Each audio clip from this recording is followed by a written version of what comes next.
उसको पनिश करना था तो कुछ और कर देते, कुछ और चीज़ों से तकलीफ़ दे देते, मगर आपको इसका सिंदूर नहीं छीनना चाहिए था, सुहाग नहीं लेना चाहिए था। भगवान, एक दुख तो आपने दे दिया था, एक दुख से बेचारी उभरी नहीं थी, एक पति का सुख तो उसे मिला नहीं।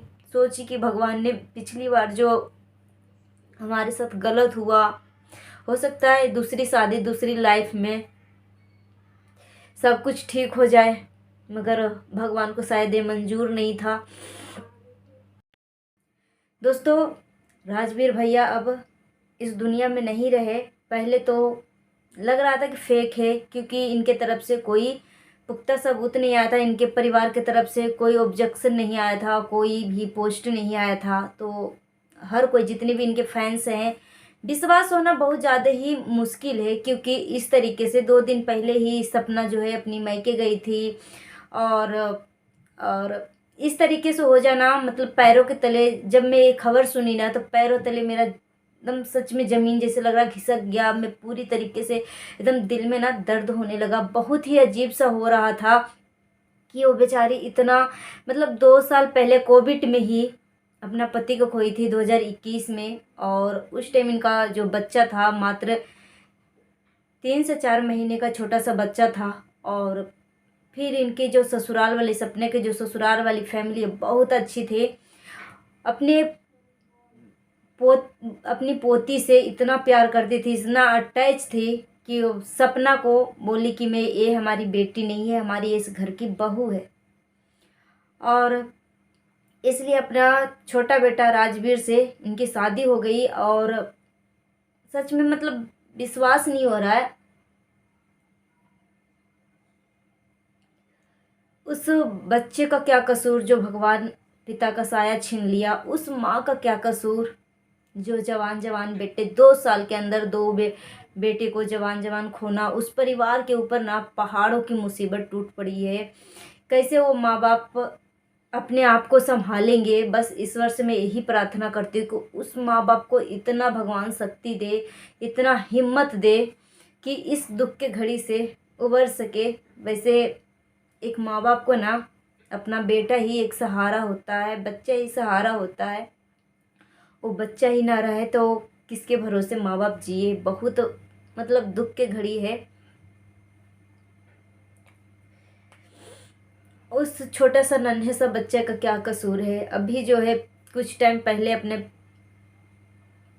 उन्होंने अपने बच्चे, छोटा सा बेबी को जन्म दिया है, मात्र 3 से 4 महीना। फिर से वही 3 से 4 महीना, जो इनका पहला पति का डेथ हुआ था तो पहला बच्चा भी 3 से 4 महीने का ही था। अभी फिर से जो डेथ हुआ राजवीर भैया का, उनका भी 3 से 4 महीने का ही बेबी है। और सच में बहुत ज़्यादा ही तकलीफ़ है। वो जो मतलब वो औरत कैसे अपने आप को संभाल पाएगी, कैसे बर्दाश्त कर पाएगी कि 2 साल के अंदर 2 हादसा इस तरीके से होना। पहला पति के गम से अभी उभरी नहीं थी कि भगवान ने इतना बड़ा पनिश कर दिया। और इनका फूफा जी ने फ़ोन करके बोला कि ये जो खबरें हैं ये सच है, और इनका जो ये जो खबर है ना, मेरठ में नहीं हादसा हुआ था, मेरठ में दूसरे यूट्यूबर को गाड़ी एक्सीडेंट से मौत हुई थी, मगर इनका जो है ना मेरठ में नहीं हुआ था, उनका अलीगढ़ में हुआ था। राजवीर भैया का अलीगढ़ में एक्सीडेंट हुआ था।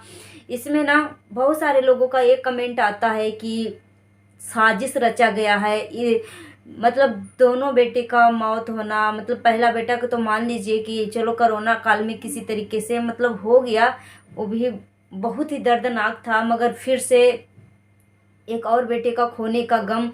सब लोग बोल रहे हैं कि वो कहीं ना कहीं साजिश है। वो ट्रक से लगा था, और वो जो है कार से उतर के कहीं कुछ खाने के लिए उतरे ही थे कि उधर से ट्रक आया और उनका गाड़ी को ही चकनाचूर कर दिया, और उसी दौरान इनको बहुत ही दर्दनाक एकदम हादसा हुआ है, बहुत दर्दनाक, मतलब ऐसे। और उनके साथ 5 लोग थे, 5 लोग बिल्कुल सेफ हैं, सिर्फ घायल हुए हैं। मगर अब राजीव भैया हमारे बीच नहीं रहे, बहुत ही दुख दर्द के साथ बोलना पड़ रहा है। वो कैसे अपने आप को संभाल पाएगी? और जब सपना जा रही थी ना अपने मायके, तो राजवीर सच में मतलब उनको जाने देने का मन नहीं था, पिछली बार भी सपना अपनी मायके गई थी तो इनका पहला पति सूरज जी का डेथ हुआ था, और इस बार जो फिर से मायके गई थी तो राजवीर जी का डेथ हुआ, राजवीर भैया जी का। भगवान से मैं यही विनती करती हूँ, कैसे वो बर्दाश्त कर पाएंगे अपनी जवान जवान बेटे को खोना। हर माँ बाप को उम्मीद होता है कि हमारा बुढ़ापे का लाठी हमारा बेटा बने और हमारा अर्थी दे, हमारे अर्थी का कांधा दे हमारा बेटा। मगर जवान बेटी का अर्थी का कांधा देना, वो कितना बदनसीब माँ बाप किस्मत वाले होते हैं कि इस तरीके का इतना बड़ा दुख। भगवान क्यों ऐसे करते हो, इतना तकलीफ क्यों देते हो। कैसे उभरेगी वो बेचारी, कैसे जिएगी। एक बेटे का खोने के गम तो किसी तरीके से उभर गई कि चलो हमारे पास दूसरा बेटा, दोनों बेटा ही आपने छीन लिया।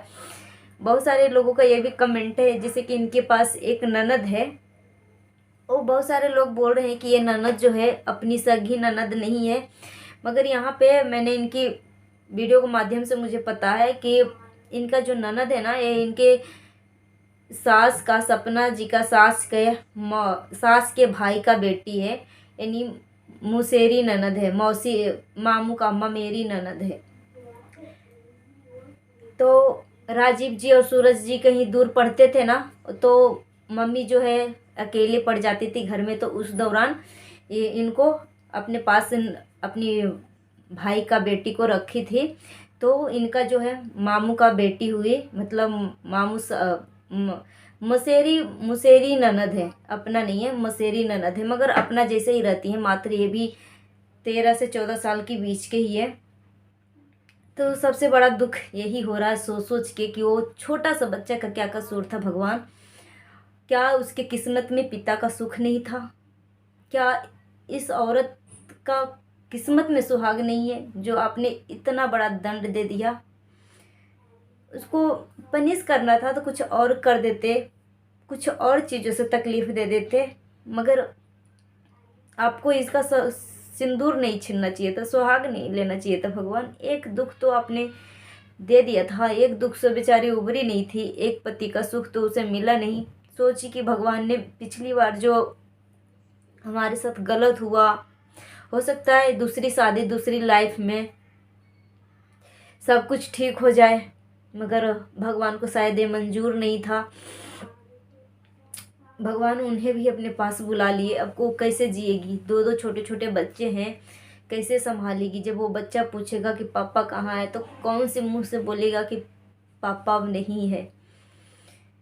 वो छोटा बच्चा का क्या कसूर था? अभी मैं वीडियो बना रही हूँ, सच में मैं बहुत ज़्यादा थरथरा रही हूँ। मैं मतलब 3 दिन से ना मुझे बहुत ज़्यादा ही, बहुत दिल में तड़प हो रही है कि भगवान, इतना बड़ा पनिश आपने क्यों दिया? क्या बिगाड़ा था वो छोटा सा बच्चा? क्या बिगाड़ी थी? एक पनिश तो काफ़ी था ना भगवान।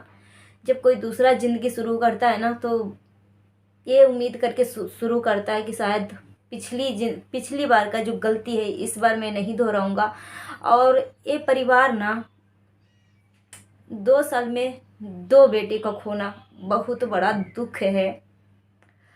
और बस इनके घर में 2 ही बेटा था। अब सपना किसके सहारे जिएगी? छोटे छोटे से नन्हे नन्हे बच्चे हैं, और सबसे बड़ा दुख तो ये है कि वो माँ बाप किसकी यादों में जिएंगे? दोनों बेटा का आपने खो दिया, दोनों बेटा भगवान आपने ले लिया। वो बूढ़े माँ बाप का किसका सहारा रहेगा? किसके लिए?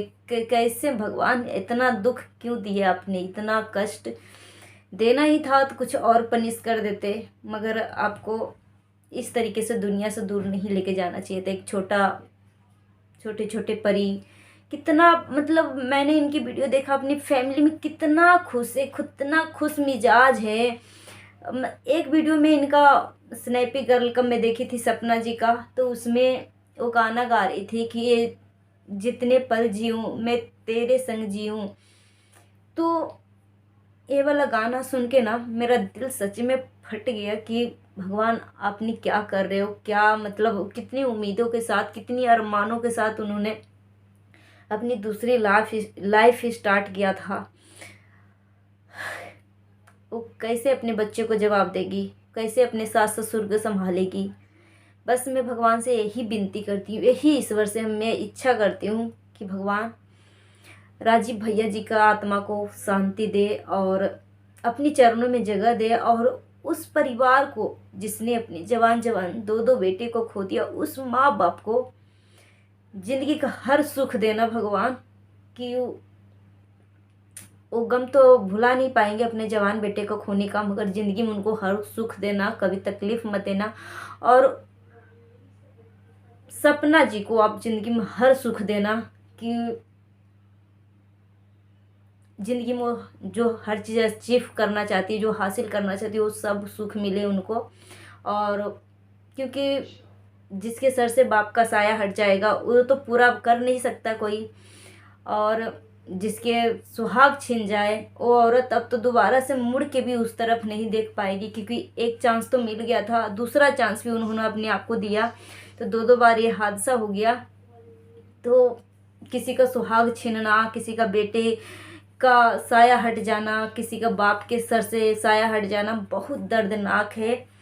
भगवान उस परिवार को इतना हिम्मत देना इस दुख तकलीफ से उबरने का, और अपने बच्चे के लिए, अपनी फैमिली के लिए जीने का।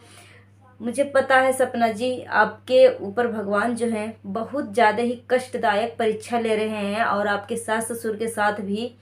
बस हिम्मत मत हारना दीदी, और अपने परियों के लिए जीना, अपने दो दो परी है उसके लिए, अपने बच्चे के लिए जीना, अपनी फैमिली के लिए जीना। हौसला मत हारना, क्योंकि भगवान जब परीक्षा लेते हैं ना तो इसी तरीके से लेते हैं। दोस्तों, इस कमेंट बॉक्स में आश्वासन के लिए सपना जी और राजवीर की फैमिली के लिए, राजवीर भैया के फैमिली के लिए आश्वासन के लिए बहुत ही मोटिवेट कमेंट करना। और मैं भगवान से यही विनती करती हूँ कि राजीव भैया की आत्मा को शांति दे, अपने चरणों में जगह दे। ओम शांति।